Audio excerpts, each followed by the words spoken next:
درس دیا کرتے تھے اور درس کے دوران وہ فرمایا کرتے تھے کل یؤخذ و یرد علیہ، ہر آدمی کی بات مانی بھی جا سکتی ہے، رد بھی کی جا سکتی ہے، الا صاحب ھذا القبر و یشیر الی قبر النبی صلی اللہ علیہ وسلم، نبی صلی اللہ علیہ وسلم کی قبر کونے میں تھی، اس طرف اشارہ کر کے فرماتے کہ اس شخص کی بات رد نہیں کی جا سکتی، اس کے علاوہ ہر کسی کی بات کو چھوڑا بھی جا سکتا ہے اور اگر وہ صحیح ہو تو اسے لیا بھی جا سکتا ہے۔ یہ چہرے کے پردہ کے سلسلہ میں ڈاکٹر ذاکر نائک صاحب کی بات جو ہے وہ درست نہیں ہے۔ ڈش اور کیبل نے تو ہمارے ملکوں میں انڈیا، پاکستان، بنگلہ دیش وغیرہ میں بہت ہی عام فتنہ پیدا کیا ہوا ہے، اس میں کوئی شک نہیں، لیکن یہاں پر جو پاک سرزمین ہے یہاں بھی تو بہت ہی عام ہو چکا ہے۔ جب ڈش مارکیٹ میں ہی نہ ہو تو پھر فتنہ کیسے ہوگا، اس پر روشنی ڈالیں۔ بہت اچھی بات ہے، اللہ تعالیٰ سے دعا کریں کہ اللہ اس ڈش کو اس دنیا سے ہی اٹھا دے۔ اب رہا یہ کہ میں ڈش کو روک پاؤں گا، یہ آپ جانتے ہیں کہ یہ میرے بس میں نہیں ہے۔ اللہ سے دعا کی جا سکتی ہے، میں بھی کرتا ہوں، آپ بھی کیجئے کہ اللہ تعالیٰ اس ڈش کا ہی ستیہ ناش کر دے۔ یہ سعودی عرب میں ہو، خلیجی ممالک میں ہو، پاک و ہند میں ہو، یہ جہاں بھی جائے گی اپنے ساتھ فتنے لائے گی اور وہ فتنے آپ کے سامنے موجود ہیں۔ احرام کی حالت میں عورت کو منہ کا پردہ نہیں کرنا، کوئی بھی چیز آڑ کر لینی چاہیے، لیکن آج کل تو اس قدر بھیڑ ہوتی ہے کہ ہم بار بار چہروں کو بند کریں یا کھولیں تو کیا یہ چہرے پر پردہ باندھ لے گا، اس سے ہمیں دم لازم ہوگا۔ عرض یہ ہے کہ نبی اکرم صلی اللہ علیہ وسلم کے ساتھ آپ کی بیویوں نے حج کیا اور صحابیات نے حج کیا، اور ایک نہیں کئی ایک واقعات کتب حدیث میں موجود ہیں، اور ان صحابیات نے کہا کہ ہم نے نبی صلی اللہ علیہ وسلم کے ساتھ حج کیا اور ہم نے اپنے چہروں پر پردے باندھے نہیں، لیکن جب بھی غیر محرم مرد سامنے آ جاتے سادلت احدانا جلبابہا من راسہا علی وجہہا، تو ہم میں سے کوئی ایک جس کو بھی پتہ چلتا کہ کوئی غیر محرم سامنے آیا ہے اپنے سر سے پردے کو گرا کر وہ اپنے چہرے کا پردہ کر لیتی، اور جب وہ لوگ غیر محرم مردوں کا قافلہ گزر جاتا تو ہم اپنے چہرے کو ننگا کر لیتے۔ یہ تب کی بات ہے جب ایسے موقع ملتے تھے، آج ایسا کیونکہ موقع ملتا ہی نہیں کہ آدمی کو منا میں، مزدلفہ میں، عرفات میں، مکہ میں، مدینہ میں، روڈ میں ہو، میدان میں ہو، کہیں خالی جگہ نہیں ملے گی سوائے اس کے کہ آپ اپنے کمرے میں ہوں، اپنے ذاتی ٹینٹ میں ہو، یہ جو عام ٹینٹ ہے اس میں بھی نہیں، ذاتی ٹینٹ ہو جس میں میاں بیوی اور بچے ہوں، وہاں آپ اپنے چہرے کو ننگا رکھ سکیں گے۔ لیکن اس کا معنی یہ نہیں ہے کہ اب چونکہ وہ گنجائش ہی نہیں رہی تو ہم اپنے چہروں پر نقاب کو باندھ لیں۔ نقاب کو باندھنا منع ہے، جو عمل صحابیات نے اختیار کیا آج عورتیں وہ بھی اختیار کریں، اپنے چہرے پر پردے کو باندھنے کی بجائے جو سر کا کپڑا ہے اس کو لٹکا کر رکھنے۔ باندھنے سے مراد کیا ہے اور وہ نقاب جس سے منع کیا گیا ہے وہ کیا ہے؟ وہ یہاں آپ نے عربوں میں دیکھا ہوگا، بدوی عورتیں، شہروں میں تو اب عرب عورتیں بھی وہ استعمال نہیں کرتی، بدوی عورتیں اپنے چہرے کے اوپر ایک اس طرح کا ایک نقاب ٹائپ بنی ہوئی اسپیشل چیز ہے۔ اصل میں تھوڑی سی غلط فہمی یا مس انڈرسٹینڈنگ ہمارے پاک و ہند میں اردو اور عربی کے لفظ کی وجہ سے پڑتی ہے۔ نقاب کا معنی حجاب نہیں، نقاب کا معنی پردہ نہیں، بلکہ نقاب وہ چیز ہے جو عورتیں اپنے عرب عورتیں اپنے چہرے کے اوپر اس طرح بٹھا دیتی ہیں، وہ پیچھے سے وہ باندھا ہوا ہوتا ہے، ناک کے اوپر وہ بیٹھا ہوا ہوتا ہے، یہ ہے نقاب۔ اس نقاب کو باندھنے سے نبی صلی اللہ علیہ وسلم نے منع فرمایا۔ ہم نے نقاب کو حجاب سمجھ لیا اور ہمارے مولویوں نے بھی اس بات کو عام کر دیا کہ شاید اس سے مراد یہ ہے کہ عورت نقاب نہ کرے، حجاب نہ کرے، پردہ نہ کرے۔ اس نقاب کا باندھنا یا اس طرح جو عورتیں ایک ڈاٹا ٹائپ باندھ لیتی ہیں، یہ طریقہ کار جو ہے یہ منع ہے۔ لیکن جہاں تک تعلق ہے پردہ کرنے کا، صحابیات نے پردہ کیا، وہ آج بھی کیا جا سکتا ہے۔ عورتوں کے پاس جو ہمارے پاک و ہند میں برقع مروج ہے، اگر اس کو با پردہ طریقے سے بنوایا گیا ہو تو اس میں یہاں اوپر سے گرانے کے لیے جو کپڑا ہوتا ہے اس کو عورتیں یہاں سے ایک پٹی کے ذریعے اپنی تھوڑی کے نیچے باندھتی ہیں۔ یہ پٹی چہرے پر نہ بندھے، اس کو آپ عورتیں جو ہیں وہ اپنے سر کے بالوں سے لے کر کان کے اوپر سے گزارتی ہوئی اپنی چوٹی کے نیچے لے جا کر باندھنے، آپ کا چہرہ مکمل طور پر کسی بھی چیز کے باندھنے سے خالی ہے۔ اب آپ اس پردے کو نیچے سے گرا دیں، سر سے نیچے گرا دیں، چہرے پر پردہ رہے گا اور مسلسل رہے گا، چہرے پہ کوئی چیز باندھی ہوئی بھی نہیں ہوگی اور آپ پردے میں بھی رہیں گی۔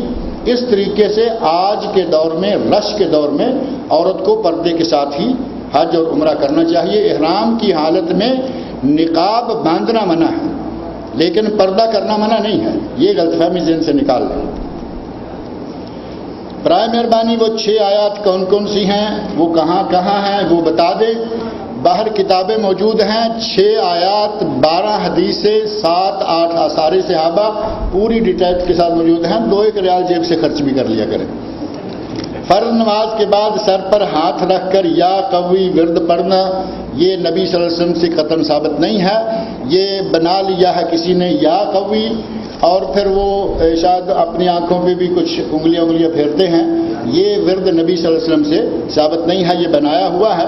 اور مسجدوں میں وہ بعض ساتھی ملتے ہیں، وہ کس طرح کر کے اسلام پھیری بیٹھے بیٹھے ذکر اذکار کرتے کرتے انہوں نے ہاتھ رکھا سر پہ اور یا قوی کہا، یہ ورد یا یہ ذکر اس انداز سے نبی اکرم صلی اللہ علیہ وسلم کی کسی حدیث میں ثابت نہیں ہے۔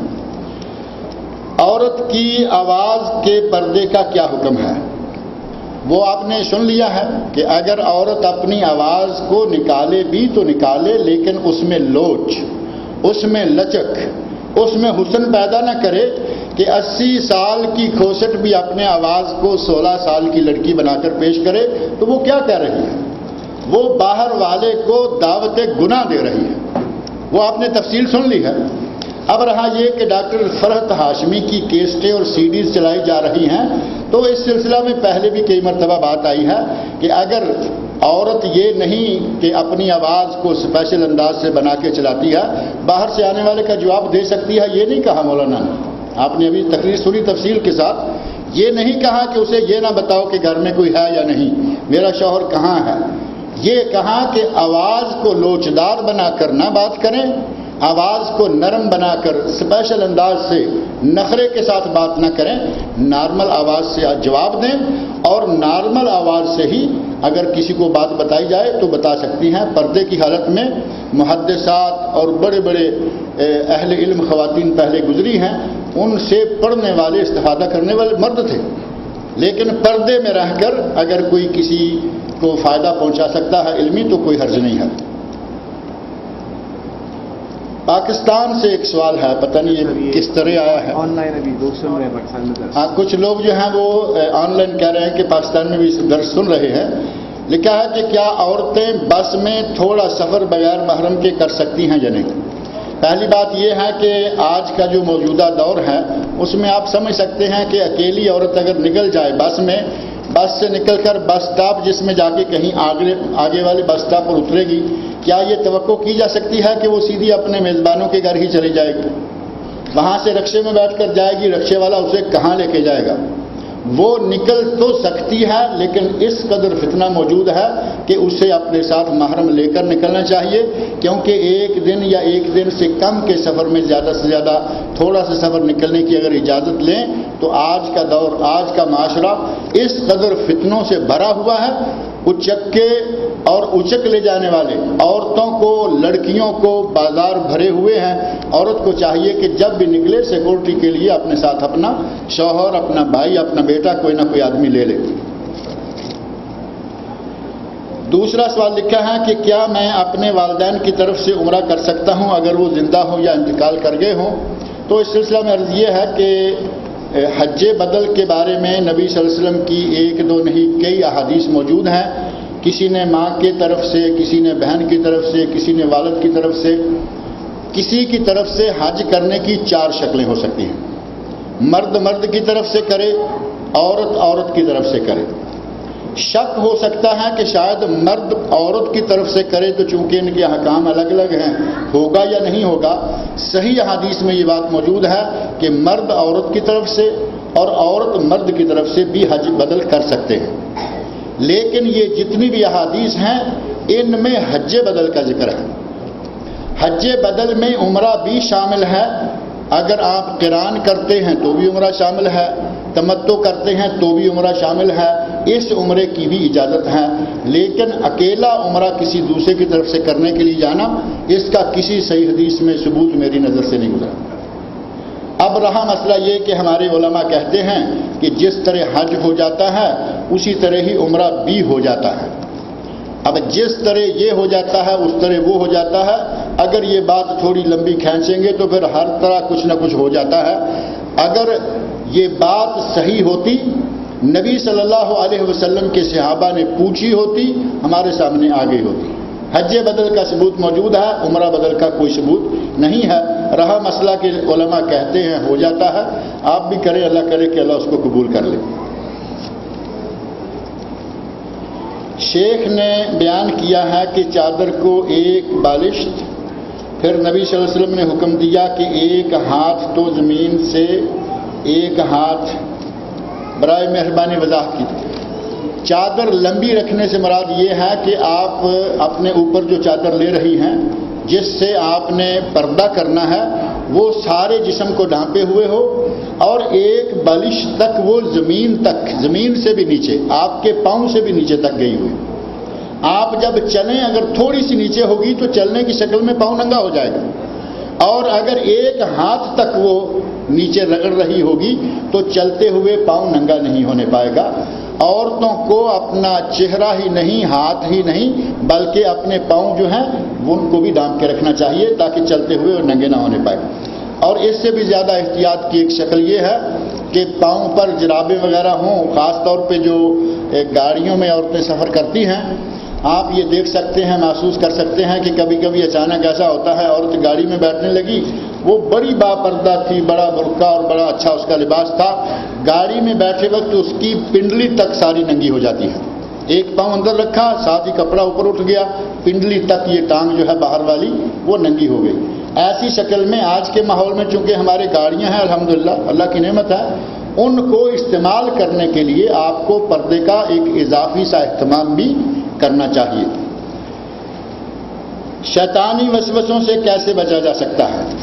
شیطانی وسوسوں سے بچنے کے لیے بکثرت قرآن کریم پڑھیں، لا حول ولا قوت الا باللہ بکثرت پڑھیں، اعوذ باللہ من الشیطان الرجیم بکثرت پڑھیں، اور اپنے آپ کو اللہ سے اس شیطان کے شر سے محفوظ رکھنے کی دعائیں بھی کرتے رہیں. رسول اللہ صلی اللہ علیہ وسلم کے زمانے میں حج و عمرہ کرتے وقت حالت طواف میں جب غیر محرم سامنے آ جاتے تھے تو چادر کو چہرے پر لٹکا لیتے، مگر آج کے دور میں تو ہر وقت غیر محرم. وہ سوال پہلے بھی گزر چکا ہے کہ آج کے دور میں عورت کو کس طرح پردہ کرنا چاہیے، وہ اپنے سر سے چادر کو لٹکا کر رکھے. اگر کوئی عورت کسی دفتر یا مدرسہ میں کام کرتی ہے اور چہرے کو، تو کیا وہ چہرے کو کھلا رکھ سکتی ہے؟ اب بازار میں جائے تو چہرے کو کھلا نہیں رکھ سکتی، مسجد میں جائے تو چہرے کو کھلا نہیں رکھ سکتی، دفتر میں جائے تو کیا چہرے کو کھلا رکھ سکتی ہے؟ جہاں پہلے ہی بھیڑیے بیٹھے ہوئے ہر طرف، وہاں جا کے چہرے کو کھلا رکھے گی تو کیا معنی ہوا؟ سیدھا سیدھا اپنے آپ کو یہ فتنے کی گود میں ڈال رہی ہے. عورت کو جہاں بھی جانا ہے، مسجد کے اندر چلی جائے، عورتوں کا اجتماع ہے، اب وہاں صرف عورتیں ہیں، اپنا چہرہ ننگا کر لیں. کسی گھر میں چلی جائے جہاں صرف عورتیں ہیں، کسی تقریب میں چلی جائے جہاں صرف عورتیں ہیں، وہاں اپنے چہرے کو ننگا کر لیں. لیکن یہ کہ دفتر میں جہاں صاحب مرد بھی موجود ہیں یا کسی ایسی جگہ جہاں مرد موجود ہیں وہاں عورت چہرے کو ننگا نہیں کر سکتی. کہتے ہیں کہ عورت کا سروس کے لیے گھر سے باہر نکلنا کیسا ہے؟ اگر عورت کسی ایسی جگہ سروس کرتی ہے جہاں وہ پردے کا مکمل اہتمام کر سکتی ہے، جاتے ہوئے، آتے ہوئے اور وہاں رہتے ہوئے، تو وہ عورت سروس کر سکتی ہے. مثلا لڑکیوں کا اسکول ہے، وہ اس میں پڑھاتی ہے، اندر صرف لڑکیاں ہی ہوں گی، پڑھانے کے لیے جاتی ہے، راستے میں وہ پورا اہتمام کرتی ہے، باپردہ جاتی ہے، باپردہ آتی ہے، کوئی حرج نہیں. لیکن اگر وہ وہاں جا کے بے پردہ ہو جاتی ہے اور وہاں اس کے ساتھ کولیگ مرد بھی ہیں، وہ سکول ہو، وہ ہاسپٹل ہو، وہ چاہے کوئی بھی جگہ ہو، کمپنی کا دفتر ہو، بینک ہو، اگر جا کے اسے بے پردہ ہونا پڑتا ہے، ضروری ہے، ایسی سروس کرنا قطعاً جائز نہیں ہے. باہر سے کچھ لوگ پاکستان میں یہ کہتے ہیں، یہ جو پاکستان